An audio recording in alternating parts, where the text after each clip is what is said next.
This equation is only true when x is equals to 0 or 7 minus x is equals to 0. So what we need to say here is that x is equals to 0 or 7 minus x is equals to 0. And then if 7 minus x is equals to 0, then x is equals to 7. This is the answer to 1.1.1. That's all we are supposed to do. And 1.1.2, on the other hand, we have a quadratic equation, 3x squared minus 2x minus 6 is equals to 0. We're supposed to find the value of x correct to 2 decimal places. So as soon as we see correct to 2 decimal places, we know we're going to use the quadratic formula. So that is x is equals to minus b, which is minus 2, plus or minus the square root of b squared. So we have minus 2 squared minus 4ac. The value of a is 3 and the value of c is minus 6. And we are dividing everything by 2a, which happens to be 3. So if you put that in your calculator, you're going to get x is equals to minus 1.12 or x is equals to 1.79. That is the values of x correct to 2 decimal places. 1.1.3 is quite an interesting one. We have 3 minus x multiplied by x plus 7 being less than 0. This inequality is already factorized, so we don't have to do much here. We can go straight to the critical values. We can say that 3 minus x is equals to 0 or x plus 7 is equals to 0. And then here we're going to have minus x being equals to minus 3, so x is equals to 3. And on the other side, we're going to have x being equals to minus 7. And just like that, we have our critical values, 3 and minus 7. So let's see if x lies between 3 and minus 7. If it doesn't lie between 3 and minus 7, then it will lie outside. So how do we then test if it lies between minus 7 and 3? We take a number that is between minus 7 and 3 and substitute it in our inequality. If our inequality holds, then we know that our solutions lie in that range. So between minus 7 and 3, let's take 0. So we're substituting it here. We're going to have 3 multiplied by 7 being less than 0. So 21 is not less than 0. So we can see that our solution is not between minus 7 and 3. So it must be outside that range. What do I mean by that? X needs to be greater than 3 or x needs to be less than minus 7. For these values of x, our equation, our inequality is going to hold. Let's move to 1.1.4. We have the cube root of 32 being equals to 8 to the power 3x multiplied by 2 to the power 6x. So when you have an equation like this, the first thing you should be looking at is writing all the numbers with the same base. We have 2, 8, and 32. If we want to write those numbers with the same base, then the number to go for is 2. Let me show you how. Here we're going to have 3, and then the root of 2 to the power 5. 32 is just 2 to the power 5. Being equals to, instead of 8, we're going to have 2 to the power 3 multiplied by 2 to the power 6x.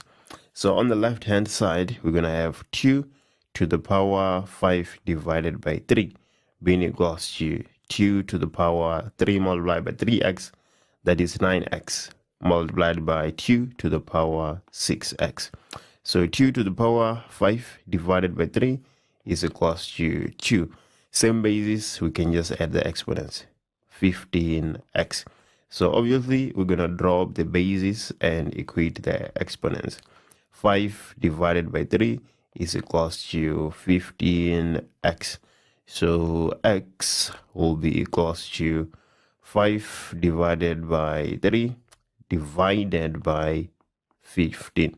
So the value of x here in 1.1.4 is 1 divided by 9. And just like that, we have the answer to 1.1.4. 1.1.5, let's take a look at this one. We have x minus 4 minus 2 square root of x minus 1 being equals to 0. Let's take these to the right hand side. We're going to have x minus 4 being equals to 2 square root of x minus 1. And then because we have this square root, it's better we square both sides. So on the left hand side, we're going to have x minus 4 squared. And then on the right hand side, we're going to have 4 multiplied by x minus 1. And then let's solve the left hand side. That will give us 8 squared minus 8x plus 16 being equals to 4x minus 4.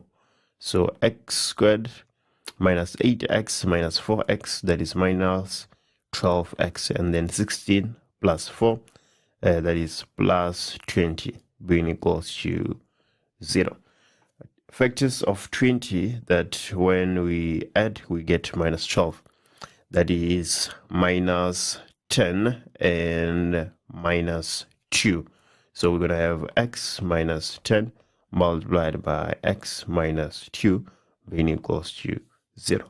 It should be easy to see now that x can be equals to 10 or x can be equals to 2. But we need to check here whether all this solution holds. Why am I saying that?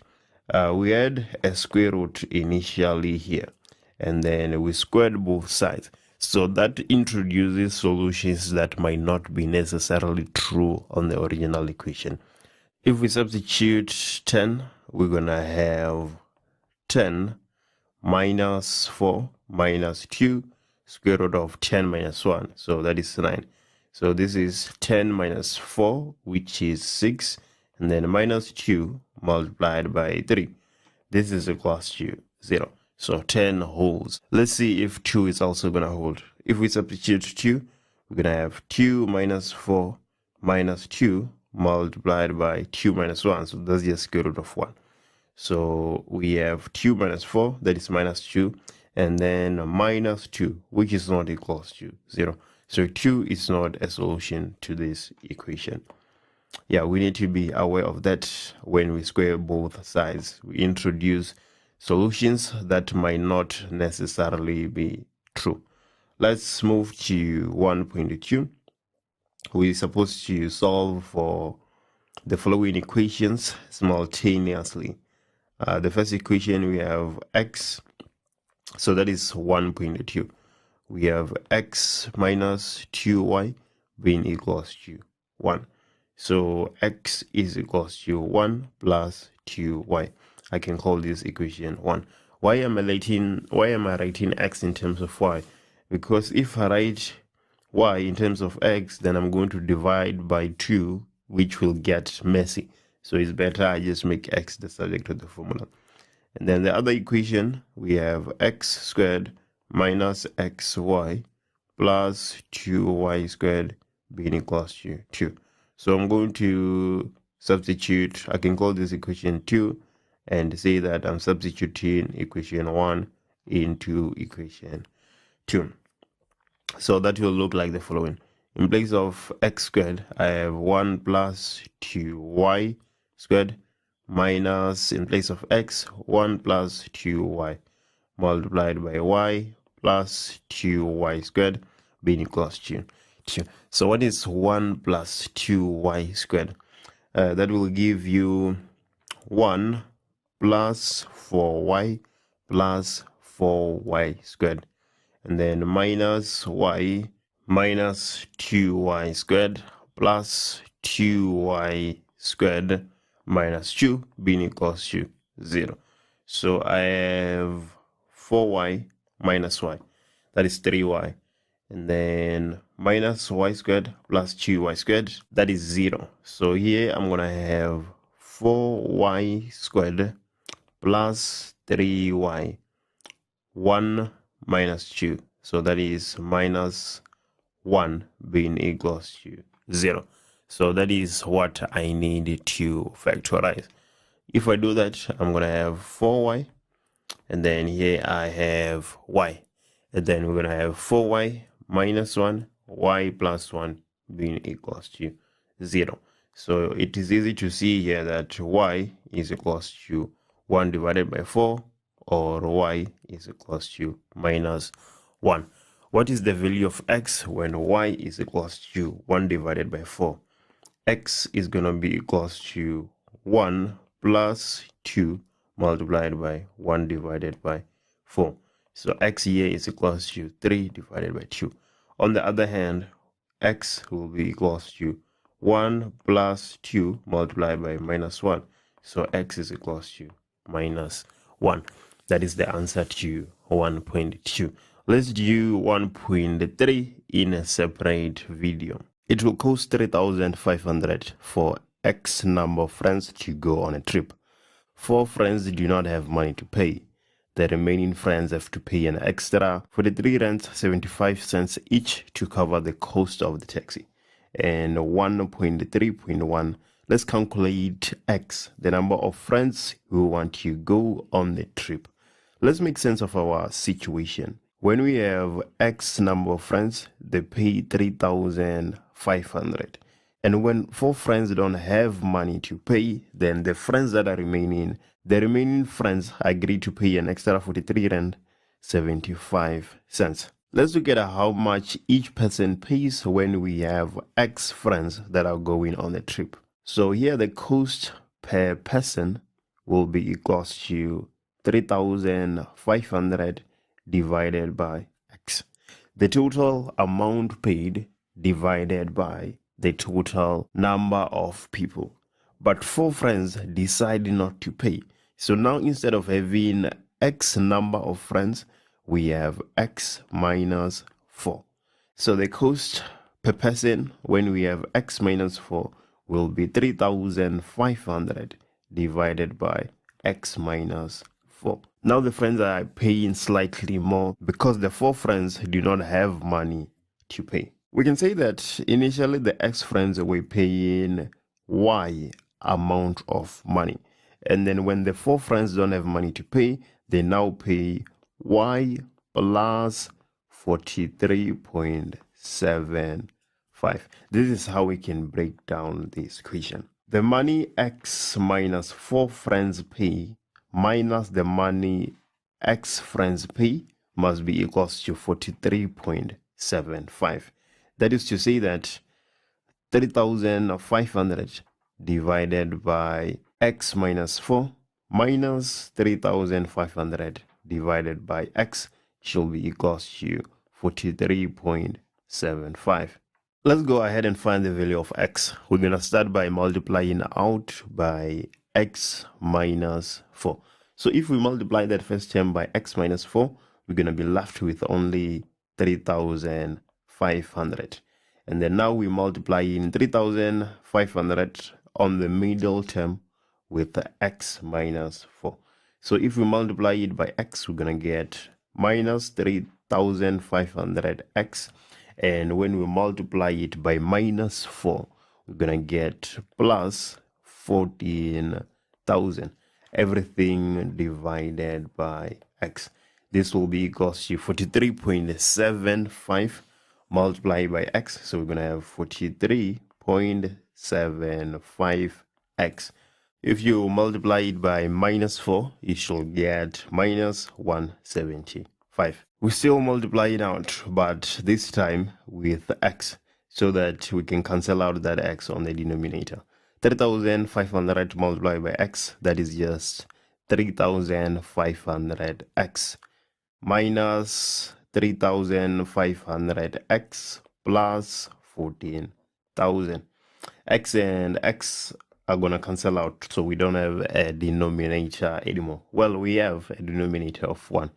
On the right hand side, we're going to have 43.75x squared minus 175x. 30,500x minus 30,500x, that is 0. If we group the like terms, we're going to get 43.75x squared minus 175x minus 14,000 being equals to 0. If we divide every term by 43.75, we're going to get x squared minus 4x minus 320 being equals to 0. So now we just need to factorize. How are we factorizing this? Which two numbers do we multiply and get minus 320? But when we add them, we get minus 4. That is minus 20 and plus 16. So we're going to have x minus 20, x plus 16 being equals to 0. X is equals to 20 or x is equals to minus 16. Obviously, we cannot have minus 16 people. So our answer here is x is equals to 20. 20 friends want to go on the trip. Let's look at 1.3.2. Calculate the total amount that each friend pays for this trip in order to cover the cost.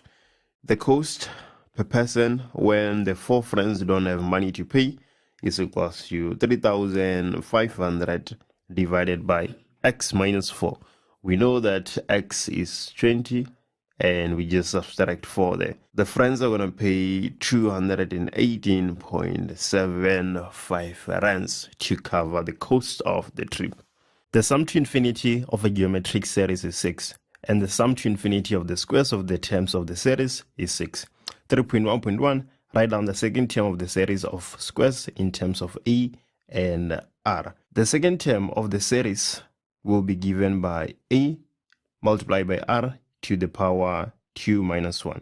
So t2 is equals to a multiplied by r. But we're looking for the second term of the series of squares. All the terms are getting squared. So t2 squared will be equals to ar squared. This is just equals to a squared multiplied by r squared. So this is the second term of the series of squares in terms of a and r. Let's look at 3.1.2. Calculate the values of a and r. This question is for 6 marks, by the way. The sum to infinity of a geometric series is a divided by 1 minus r. We are told that the sum to infinity is 6. So we have 6 being equals to a divided by 1 minus r. We want to find the value of a and the value of r. Let's cross multiply. If we do that, we're going to get a being equals to 6 minus 6r. We have 2 variables, a and r. We need at least another equation. So we can let this be our equation 1. And then another information we are told that the sum to infinity of the squares of the terms of the series is 6. The sum to infinity, let's just put 2 here to show that it is the sum to infinity of the squares of the terms of the series. But what you need to realize is that instead of having a, if we are squaring all the terms, then the first term will be a squared divided by 1 minus. Instead of r, we're going to have r squared. This makes sense if you look at the second term in 3.1.1. I think 3.1.1 is setting us up to be able to answer 3.1.2 to make that realization. We know that the sum is 6, and this is equals to a squared divided by 1 minus r squared. If we cross multiply, we're going to get a squared being equals to 6 minus 6r squared. We can let this be our equation 2. What we want to do here is to substitute equation 1 into equation 2. In place of a, we are replacing it with 6 minus 6r. So we're going to have 6 minus 6r squared being equals to 6 minus 6r squared. So what is 6 minus 6r squared? 6 multiplied by 6, that is 36. 6 multiplied by minus 6r, that is minus 36r. You multiply that by 2, you get minus 72r. And then minus 6r multiplied by minus 6r, we're going to get plus 36r squared. This is equals to 6 minus 6r squared. Let's take 6 to the left hand side. We're going to get 30 minus 72r, and then 36r squared plus 6r squared, that will be plus 42r squared being equals to 0. We can write this nicely and get 42r squared. This is minus 72r and not just minus 72. And then minus 72r plus 30 being equals to 0. If we take a common factor of 6, we're going to get 7r squared minus 12r plus 5 being equals to 0. So now we can go ahead and factorize. Well, factorizing this is extremely difficult, so it is better if you use the quadratic formula. But anyway, we're going to have 7r minus 5 multiplied by r minus 1. So r is equals to 5 divided by 7, or r is equals to 1. Well, r cannot be equals to 1 if our series is converging. That is the value of r. Now we can find the value of a. We know that a is equals to 6 minus 6r. So we're going to have 6 minus 6 multiplied by 5 divided by 7. So the value of a is 12 divided by 7. Let's go ahead and do 3.1.3. Write down T6 of the series of squares. Under normal circumstances, T6 is equals to AR to the power of 5. But we want T6 of the series of squares. So T6 of the series of squares will be equals to AR to the power 5 squared. So we have A to the power 2, R to the power 10, 5 multiplied by 2. So what is A? A is 12 divided by 7. We square that and we multiply by R. What is R? R is 5 divided by 7 to the power 10. This is equals to 0.1. Let's look at this. Let's look at the last question, 3.2. We're not going to waste a lot of time here. There are 50 liters of water in a container. Water evaporates from this container at the rate of 1% per hour under certain weather conditions. How much water will be left in the container after 8 hours if left under these weather conditions? So the amount of water that is going to be left after 8 hours will be equals to 50 multiplied by 99% to the power of 8, which is equals to 46.14. In an hour, we are left with 99% of the water because it is evaporating at a rate of 1% in an hour. But we have 8 hours, hence that 8 is up there. We are left with 46.14 liters of water. Determine the values of P and Q if the asymptotes intersect at x is equals to 1 and y is equals to minus 3. So we are given the equation of f of x. It is said to be equals to a divided by x plus p plus q. In order to find the value of p, we let x plus p be equals to 0. But we already have the value of x. It is equals to 1 at the vertical asymptote. So 1 plus p is equals to 0. It is now easy to see that p is equals to minus 1. The value of q, on the other hand, is just equals to the horizontal asymptote, which is minus 3. P is equals to -1 and Q is equals to -3. So f of x, now at this point, we know that it is equals to a divided by x minus 1 minus 3. In 4.1.2, we are looking for the value of a. How are we going to possibly find that? We're going to substitute the y-intercept or any other point on the graph. So the y-intercept, x is 0 and y is -5. So let's go ahead and substitute that in our graph.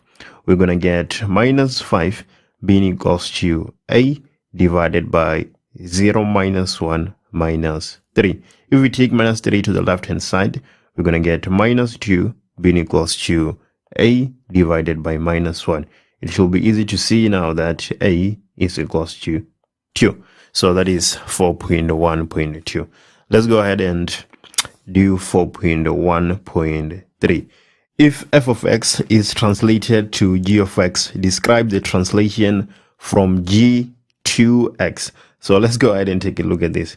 In f of x, we have x minus 1.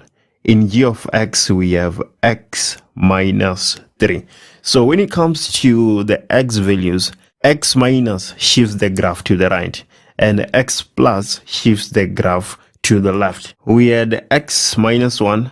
On g of x, we have x minus 1 minus 2, which is just x minus 3. So we have moved 2 units to the right. We can go ahead and write it down as moving 2 units to the right. On f of x, we have -3.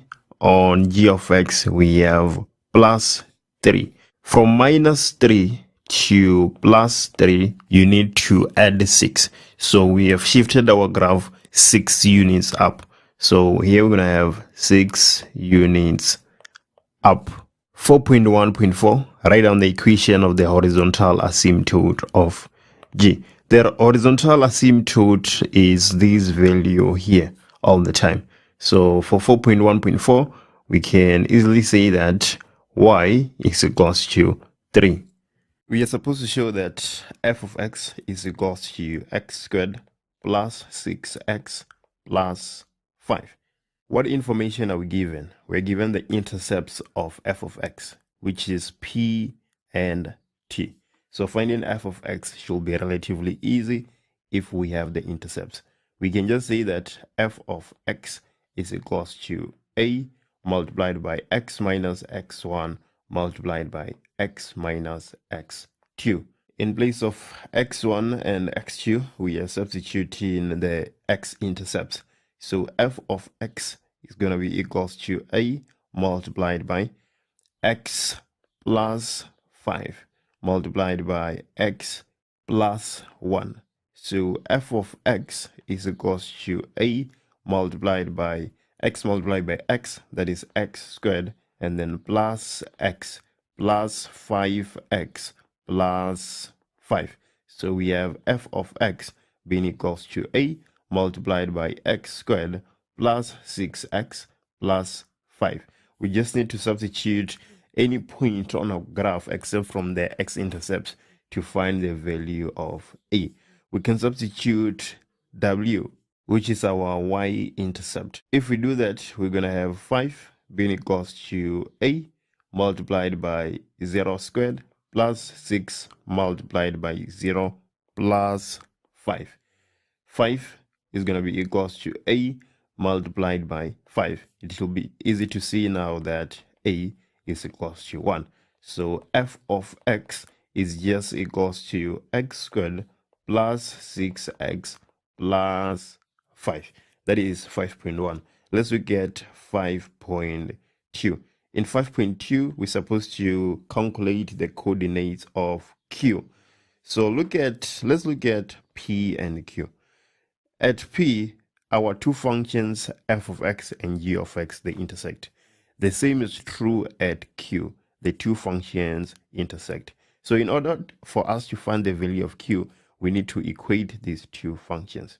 So we can say that f of x is equals to g of x. If we do this, we're going to be able to find the x value of p and the x value of q. We already know the x value of p. It is -5. So we're just going to find the x value of q.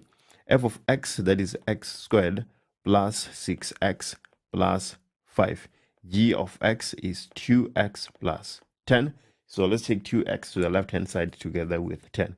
We're going to get x squared plus 4x minus 5 is equals to 0. So we just need to factorize this. Which two numbers do we multiply and get minus 5?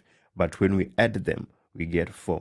That is 5 and minus 1. So we're going to have x plus 5 multiplied by x minus 1 being equals to 0. So x is equals to minus 5 or x is equals to 1. But we know that at x is equals to minus 5, this is where we have the x coordinate of p. So x is equals to 1 must be the x coordinate of q. So now we just need to substitute x is equals to 1 in either f of x or g of x to find the y value of q. So let's substitute it into g of x. So g of 1 will be equals to 2 multiplied by 1 plus 10, which is equals to 12. So the coordinates of q, we have 1 as our x value and 12 as our y value. That is how we're supposed to answer that question. Now we're supposed to show that in 5.3, we're supposed to show that f of x is not equals to minus 5 for all values of x. Let's try showing that it is actually equals to minus 5.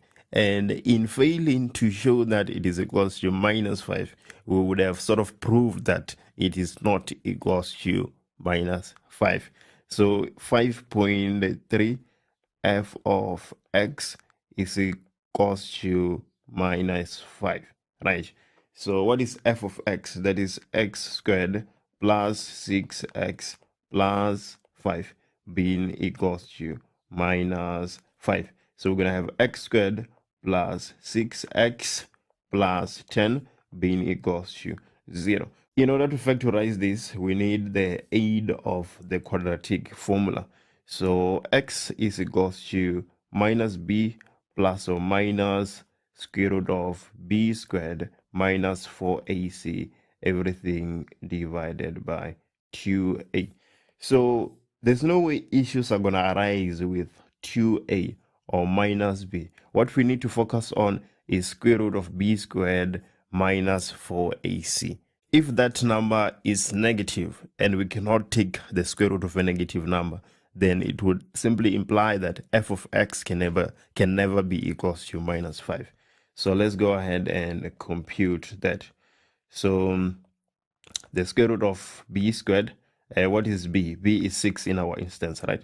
So 6 squared, that is 36 minus 4ac.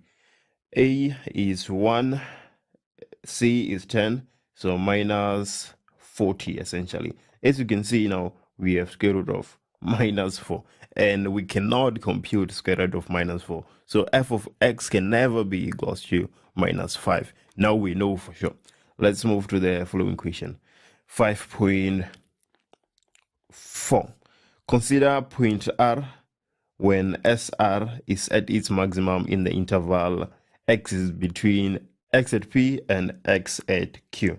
And then let's do the following. 5.4.1. The gradient of the tangent to f at r. The gradient of the tangent to f at r. So let's look at this statement, this opening statement, and see if it can help us to find the gradient of the tangent to f at r. So let's consider point r. Point r is right here.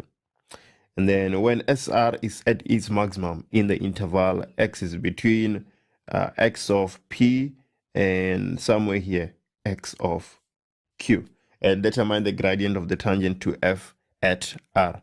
So they're saying that SR is a maximum. It is the maximum distance between x of p and x of q.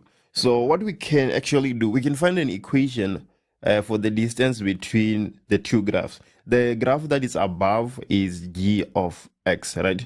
And the graph below is f of x. So we can say g of x minus f of x. And we're going to have an equation for the distance here. After finding the equation for that distance, we can derivate it and equate to 0 in order to find the x value for which it is a maximum, and that will be the x value at r.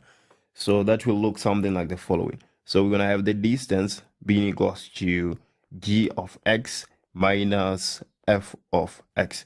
G of x, that is 2x plus 10, minus f of x, which is x squared, plus 6x plus 5. So we're going to have 2x minus 6x. So we have minus 4x, and then 10 minus 5 plus 5 minus x squared. This is our distance. Now let's go ahead and derivate. If we do that, we're going to have minus 4 minus 2x. And then we are equating to 0 in order to find the x value for which that distance is a maximum, which will be the x value of r and the x value of s. If we take minus 4 to the other side, we're going to get 4 is equals to minus 2x. We divide both sides by minus 2, we get minus 2 is equals to x. So this is the x value at point r, and we want the tangent at r. So if we have the x value, what we can do is derivate f of x and then equate that x value. In derivating f of x, we're going to get 2x plus 6. When we substitute minus 2, we're going to get 2 multiplied by minus 2 plus 6. This will give you 2. So the gradient at r when x is equals to minus 2 is 2. We have answered the first question. Now let's go ahead and answer the question that follows. It is saying, let's find the equation of the tangent to f at r. So the equation of a tangent, it is a straight line. We're going to have y is equals to mx plus c. M is the gradient, so y is equals to 2x plus c. We need to substitute point r into this equation so that we can find the value of c. For point r, we have x of r, which is equals to minus 2. So we can say f of minus 2 in order to find the y value at r. So we're going to have minus 2 squared plus 6x, not 6x, but 6 multiplied by minus 2 plus 5. So minus 2 squared, that is 4, 6 multiplied by minus 2, minus 12. So we have minus 8 plus 5, which will be minus 3. The coordinates of r, we have minus 2 and minus 3. So if we equate it into our equation, we're going to get minus 3 being equals to 2 multiplied by minus 2 plus c. So minus 3 is equals to minus 4 plus c. So 1 is equals to c. Then y will be equals to, what is the gradient? 2. So we're going to have 2x plus 1 being the equation of our tangent. The last question, 5.5. Consider x being greater than x at p, and then for which values of x is g of x minus the inverse greater than 15. Right, so g of x is equals to 2x plus 10. Let's see if we can find g inverse. So in order to find g inverse, we need to swap x and y and solve for y. If we do that, we're going to have something like the following: 2y plus 10. So 2y is equals to x minus 10. So y is equals to a half x minus 5. This is g inverse. So now we're looking for g of x minus g inverse being greater than 15. So let's go ahead and substitute. We're going to have 2x plus 10 minus a half x minus 5 being greater than 15. So 2x minus a half x, that will be 3 divided by 2x, and then 10 minus 15, that will be plus 15 being greater than 15. So we can take 15 to the right hand side. we're going to have 3 divided by 2x being greater than 0. 15 minus 15 is 0. So if we divide both sides by 3 divided by 2, then our answer is yes, x is greater than 0. F of x is said to be equals to 4x squared minus x. If we use the power rule, f prime of x is equals to 8x minus 1. So in using the first principle, if we don't get to 8x minus 1, then we made a mistake somewhere. So let's go ahead and derivate this function using first principles. First, we're going to compute f of x plus h. We are replacing x with x plus h on our equation f of x. We're going to get 4 multiplied by x plus h squared minus x plus h. If we solve this, we're going to get 4 multiplied by x plus h squared. That is x squared plus 2xh plus h squared minus x minus h. This will be equals to 4x squared plus 8xh plus 4h squared minus x minus h. We have f of x plus h. Let's go ahead and subtract f of x. So f of x plus h minus f of x will be equals to 4x squared plus 8xh plus 4h squared minus x minus h. Everything minus 4x squared minus x. So we have 4x squared minus 4x squared. That is 0. And then we have minus x plus x. That is also 0. So f of x plus h minus f of x will give us 8xh plus 4h squared minus h. Now we just need to divide by h. So we're going to have f prime of x being equals to the limit as h tends to 0 of 8xh plus 4h squared minus h divided by h. We can take h as a common factor on the numerator. We're going to have the limit as h tends to 0 of h multiplied by 8x plus 4h minus 1. Everything divided by h. H and h cancels out, and then now we are letting h tend to 0. So we're going to have 8x minus 1. The same answer we got when we used the power rule. Let's look at 7.2. 7.2.1. Determine dy dx if y is equals to, so we have y being equals to minus x to the power 3 minus 16x squared plus 6x.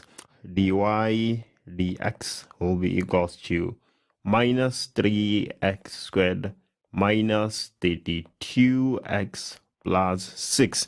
And just like that, we have answered 7.2.1.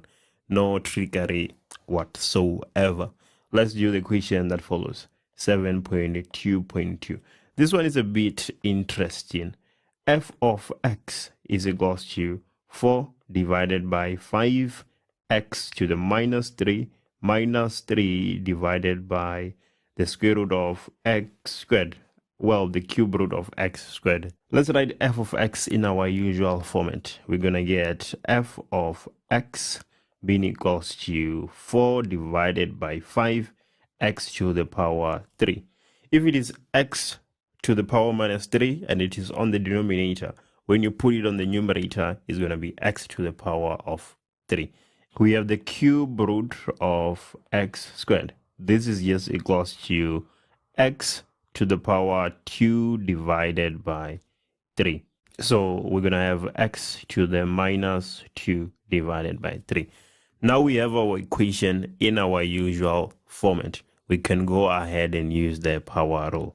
So we're going to have 3 multiplied by 4 divided by 5, x to the power 3 minus 1.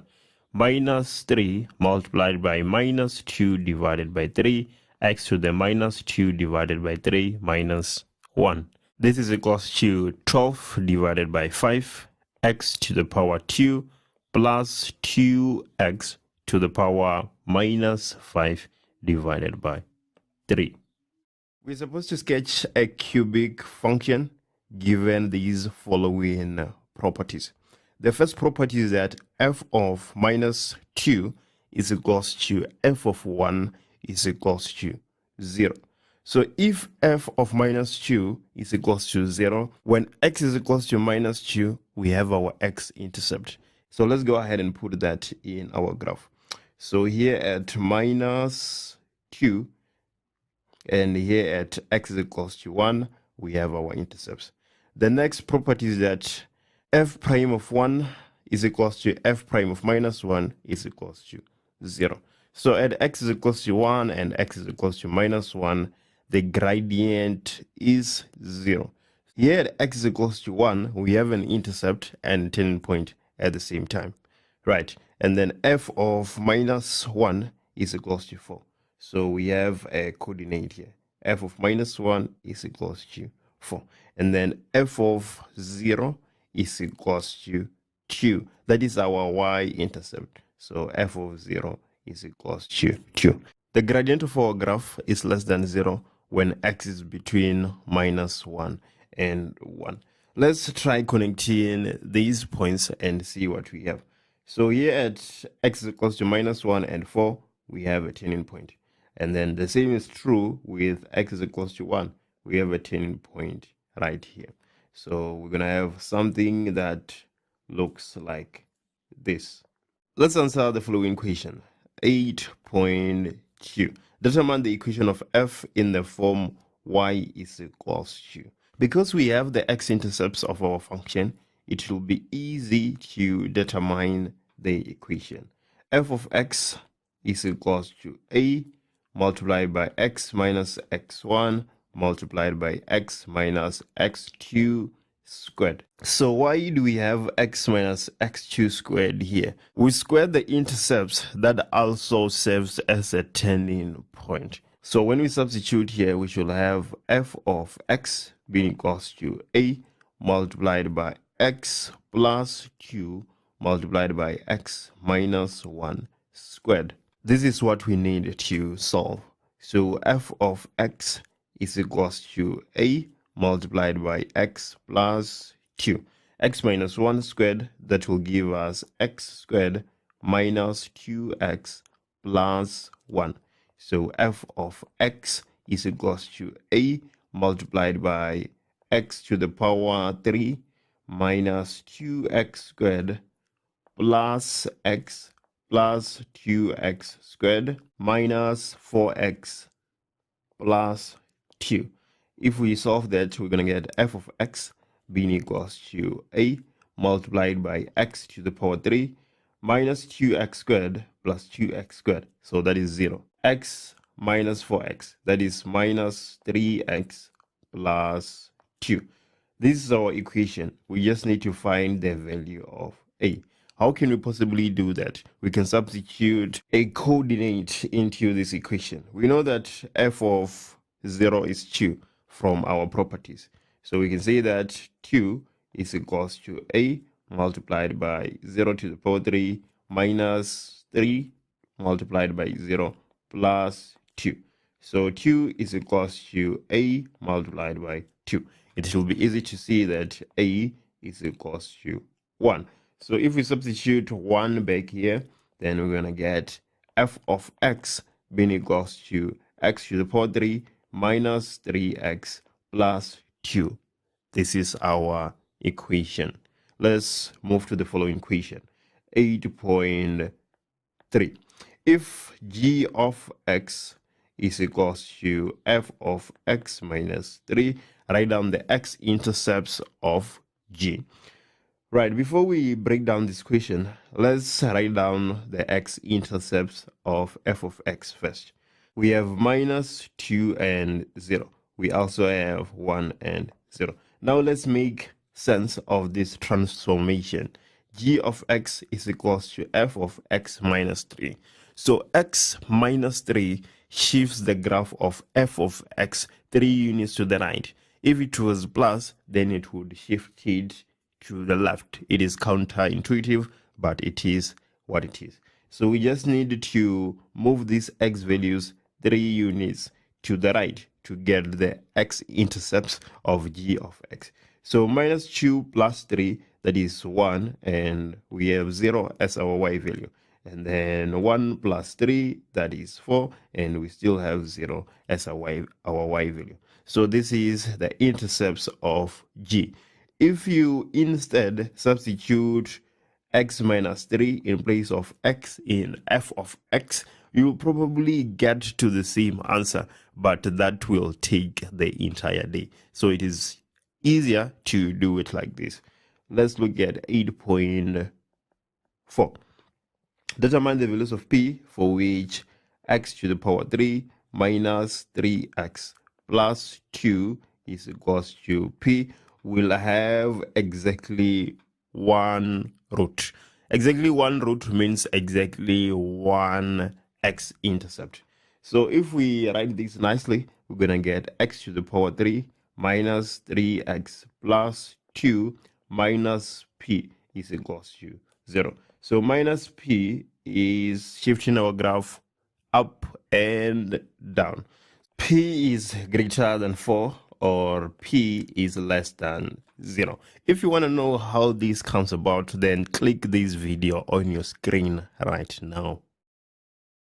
Show that the total area of the square and the circle formed is given by this equation. A boy uses 12 meters of wire to form a circle and a square. Each side of the square is x meters long. So on each side of the square, we're supposed to have x meters. So we're going to have something that looks like this. So the amount of wire used to make the square is 4x, as each side is x meters long. Amount of wire used to make the circle will be 12, the total amount of wire, minus the amount of wire that was used to make the square, which is 4x. The wire used for the square and the wire used for the circle. As soon as you miss this, there's no way you can answer this problem. You need to realize that this is the case. So for the area of the square, we're going to have the area being equals to x squared. And then now comes to the area of the circle. The amount of wire used for the circle is 12 minus 4x. This is the circumference of our circle. It is 12 minus 4x. So we can say that 2 pi r is equals to 12 minus 4x. 2 pi r is the formula you use to get the circumference. In this case, it is equals to 12 minus 4x. We want to find the area of the circle. So I'm doing this so that I can find the radius, because as soon as I have a radius, I have an area for that circle. If I divide both sides by 2 pi, I'm going to get r being equals to 12 minus 4x divided by 2 pi. I think I can factor out 2 here on the radius. If I do that, I'm going to get 6 minus 2x divided by pi. I took a 2 as a common factor on the numerator and then on the denominator, and I cancelled out. So the radius is 6 minus 2x divided by pi.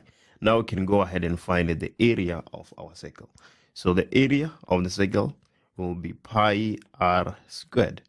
So we're going to have pi multiplied by the radius, which is 6 minus 2x divided by pi squared. This will be equals to pi multiplied by, so 6 minus 2x squared, 6 multiplied by 6, that is 36. 6 multiplied by minus 2x, that is minus 12x. You multiply that by 2, you get minus 24x.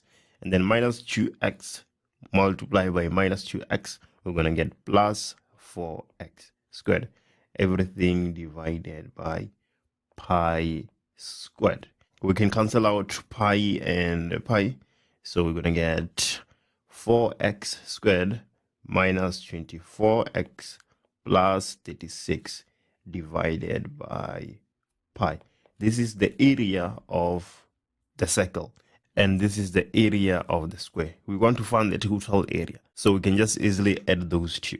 We're going to have the area being equals to x squared plus 4x squared minus 24x plus 36 divided by pi. So I can rearrange this and get pi x squared plus 4x squared minus 24x plus 36, everything divided by pi. I have x squared and x squared, which I can take as a common factor of those two terms and get the area being equals to 4 plus pi multiplied by x squared minus 24x plus 36, everything divided by pi.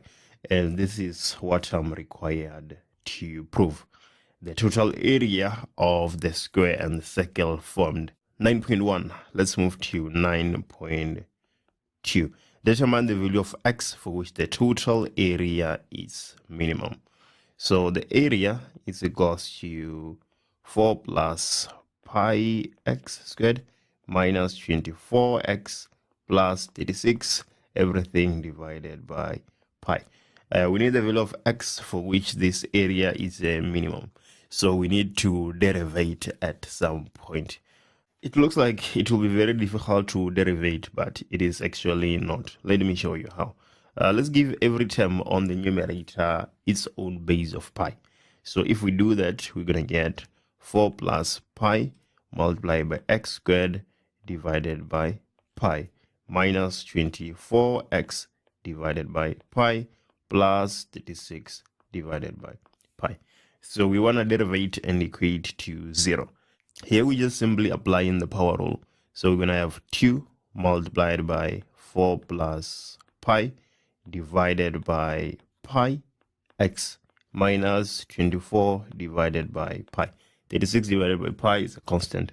So this will be equals to 0. So now we can say that x is equals to 24 divided by pi with everything divided by 2 multiplied by 4 plus pi divided by pi. The value of x for which the area will be a minimum is 1.68 meters. How many 4-digit codes will be formed using these digits?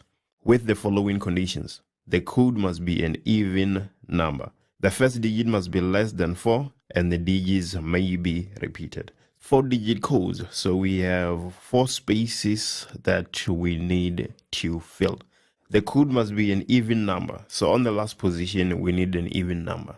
If the number on the last position is even, then the code itself is even. So how many even numbers do we have here? We have 0, 2, and 4. So only 0, 2, and 4 can occupy that last spot. The first digit must be less than 4. If it is less than 4, then only 0, 1, 2, 3 can occupy that first spot. We need to put that in mind.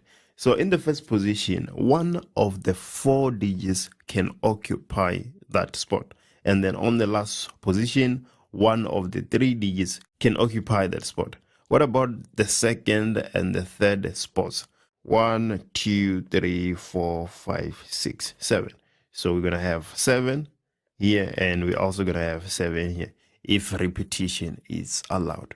The answer here is 588. So this is the number of digits that we can generate using those digits and having those conditions. The answer to 10.2. Let's look at 10.3. The letters of the word leopard are randomly arranged into different 7 letters words.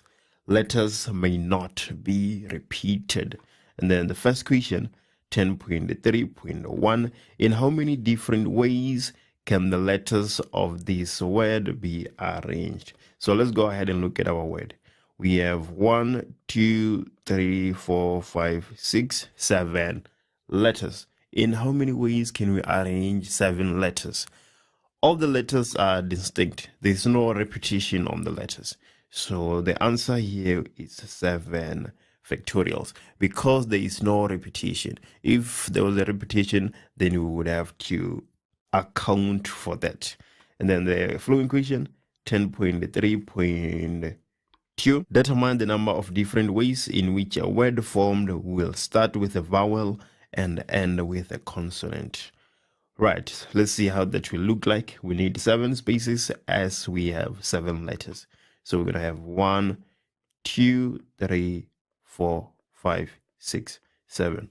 We need to start with a vowel. How many vowels do we have on the word leopard? We have E, O, and A. So we have E, O, and A. And then the other condition is that it ends with a consonant.